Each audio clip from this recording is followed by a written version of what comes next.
بسم اللہ الرحمن الرحیم نحمده ونصلی علی رسوله الکریم اما بعد اعوذ باللہ من الشیطان الرجیم بسم اللہ الرحمن الرحیم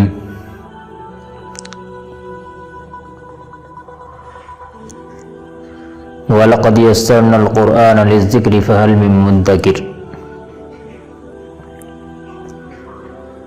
بزرگان محترم اور معزز سامعین کرام،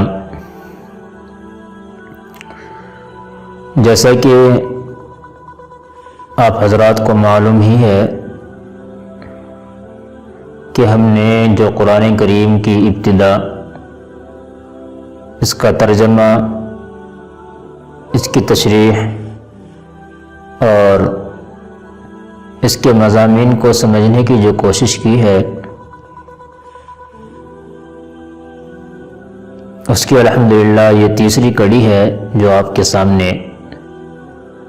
آج پیش کی جا رہی ہے۔ ماقبل میں آپ نے سنا تھا کہ نبی کریم صلی اللہ علیہ وسلم پر جو وحی نازل ہوتی تھی وہ چند طریقوں کے ساتھ نازل ہوتی تھی، جن میں سے میں نے آپ کے سامنے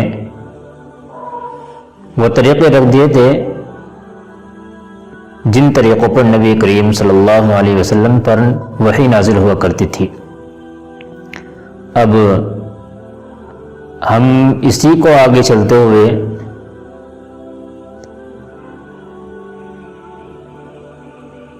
تاریخ نزول قرآن اور آپ صلی اللہ علیہ وسلم پر جو قرآن کی سب سے پہلے آیتیں نازل ہوئی وہ کون سی آیتیں تھیں۔ اولاً تو یہ سمجھیں کہ آپ صلی اللہ علیہ وسلم پر جو قرآن کریم نازل ہوا تھا وہ 5 طریقوں پر نازل ہوا تھا، یعنی کہ آپ کی صلی اللہ علیہ وسلم پر 5 طریقوں سے وحی آیا کرتی تھی۔ نمبر 1، کبھی آپ کو گھنٹی کی سی آواز آتی تھی، اور نمبر 2، کبھی حضرت جبریل علیہ السلام اور عموماً دیہہ کلبی رضی اللہ تعالیٰ عنہ کی شکل میں تشریف لایا کرتے تھے، اور اس کے علاوہ بھی حضرت جبریل علیہ السلام کسی دوسرے کی شکل میں تشریف لایا کرتے تھے۔ اور تیسری صورت آپ صلی اللہ علیہ وسلم پر وحی کی یہ تھی کہ حضرت جبریل علیہ السلام خود اپنی صورت میں آپ صلی اللہ علیہ وسلم کو نظر آتے تھے۔ اس کی تفصیل میں گزشتہ ہفتے میں کر چکا ہوں کہ یہ آپ صلی اللہ علیہ وسلم کے ساتھ کب ہوا اور کتنے مواقع تھے،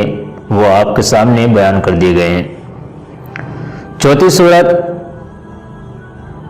بغیر فرشتے کے آپ صلی اللہ علیہ وسلم پر وحی نازل ہوئی ہے، گویا کہ یہ معراج کی رات ہے، اور معراج آپ صلی اللہ علیہ وسلم کو بیداری کی حالت میں ایک مرتبہ، اور اس کے علاوہ بھی آپ صلی اللہ علیہ وسلم کو خواب کی حالت میں بھی معراج ہوئی ہے۔ اب آخری اور 5ویں صورت یہ تھی کہ حضرت جبریل علیہ السلام کسی بھی صورت میں سامنے آئے بغیر آپ صلی اللہ علیہ وسلم کے قلب مبارک میں کوئی بات القا فرما دیتے تھے، کوئی بات ڈال دیا کرتے تھے، اور اس کو عربی میں نفس فی الروح کے نام سے جانا جاتا ہے۔ بہرحال یہ تو وہ قسمیں تھیں جو نبی کریم صلی اللہ علیہ وسلم پر جن طریقوں سے وحی نازل ہوا کرتی تھی۔ اب بات رہی ہے کہ آپ صلی اللہ علیہ وسلم پر کس عمر میں قرآن کریم نازل ہوا۔ اس پر تو سبھی کا اتفاق ہے کہ قرآن کریم کا جو نزول ہوا ہے وہ تدریجاً ہوا ہے، یعنی تھوڑا تھوڑا کر کے آپ صلی اللہ علیہ وسلم پر قرآن کریم نازل ہوا، اور اس کا آغاز اس وقت ہوا جب آپ صلی اللہ علیہ وسلم کی عمر 40 سال کی تھی، اور صحیح قول کے مطابق لیلۃ القدر میں اس کا آغاز ہوا، لیکن یہ رات کون سی تھی؟ کیا یہ رمضان المبارک کی رات تھی یا رمضان المبارک کے علاوہ کوئی دوسرا مہینہ تھا؟ لیکن اس پر سبھی کا اتفاق ہے کہ لیلۃ القدر تھی۔ بعض روایات سے رمضان کی 17ویں اور بعض روایات سے 19ویں اور بعض روایات سے 27ویں شب معلوم ہوتی ہے۔ بہرحال جو بھی ہے، لیکن لیلۃ القدر جیسا کہ قرآن کریم میں خود ہے، انا انزلناہ فی لیلۃ القدر، کہ ہم نے اس قرآن کریم کو لیلۃ القدر میں نازل فرمایا، یعنی قدر والی رات میں ہم نے اس کو نازل کیا۔ اب وہ بات آتی ہے کہ آپ صلی اللہ علیہ وسلم پر سب سے پہلے قرآن کریم کی کون سی آیتیں نازل ہوئیں؟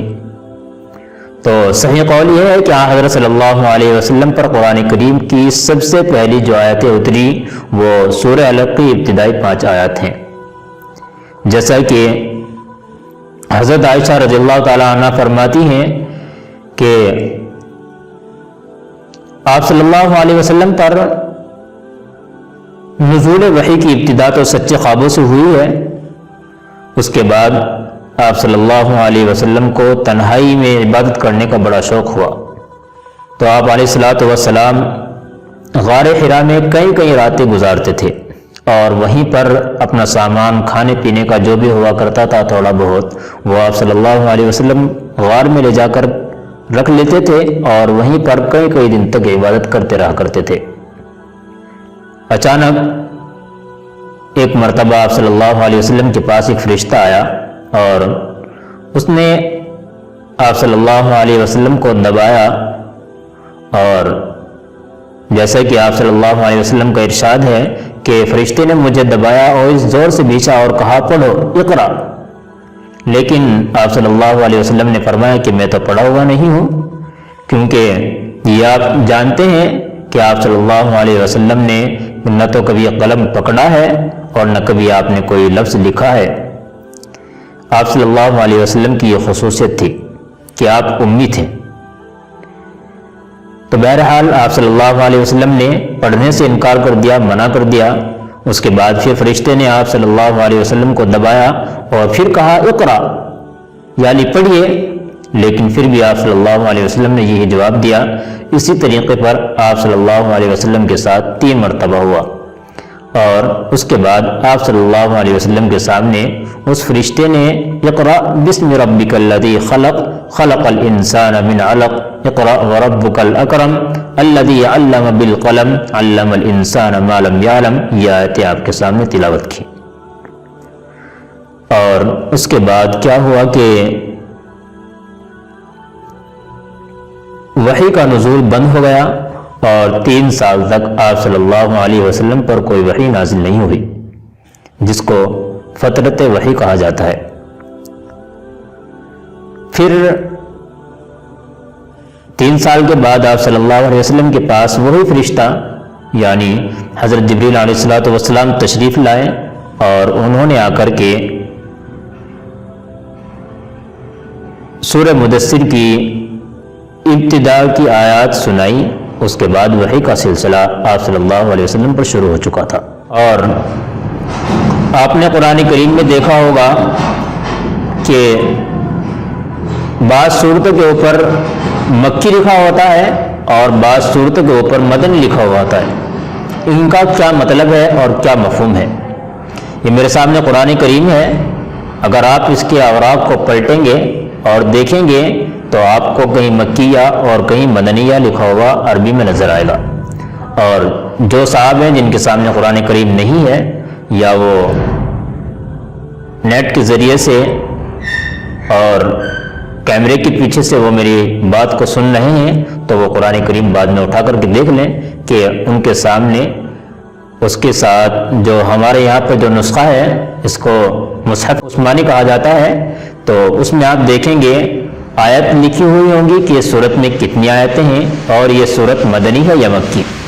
یہ چیزیں اس میں لکھی ہوتی ہیں۔ اب ہمیں جاننا یہ ہے کہ مکی اور مدنی صورتیں کیا ہیں اور اس کا مطلب کیا ہے، کیوں یہ لکھا جاتا ہے۔ مفسرین کی اصطلاح میں مکی آیت کا مطلب وہ آیت ہے جو آپ کے بغرض ہجرت مدینہ طیبہ پہنچنے سے پہلے نازل ہوئی، یعنی کہ آپ صلی اللہ علیہ وسلم نے مدینہ ابھی ہجرت نہیں کی، اس سے پہلے جتنی بھی صورتیں آیتیں نازل ہوئی ہیں وہ مکی ہی کہلائیں گی۔ اور یہاں پر یہ بات بھی ذہن نشی کر لیں، ہجرت سے پہلے اگرچہ آپ مکہ کے اندر گئے ہوں، مدینے کے اندر ہوں، یا مکہ سے کہیں دور یا مدینے سے کہیں دور، کہیں بھی آپ صلی اللہ علیہ وسلم ہو، ہجرت سے پہلے کی جتنی بھی آیات ہیں اور جتنی بھی صورتیں ہیں وہ مکی ہی کہلائیں گی۔ اور اس کے برخلاف جب آپ صلی اللہ علیہ وسلم نے مکہ سے مدینہ کی طرف ہجرت کر لی، اس کے بعد چاہے آپ مکہ کے اندر ہوں یا مدینہ کے اندر ہوں یا مدینہ سے کہیں دور ہوں،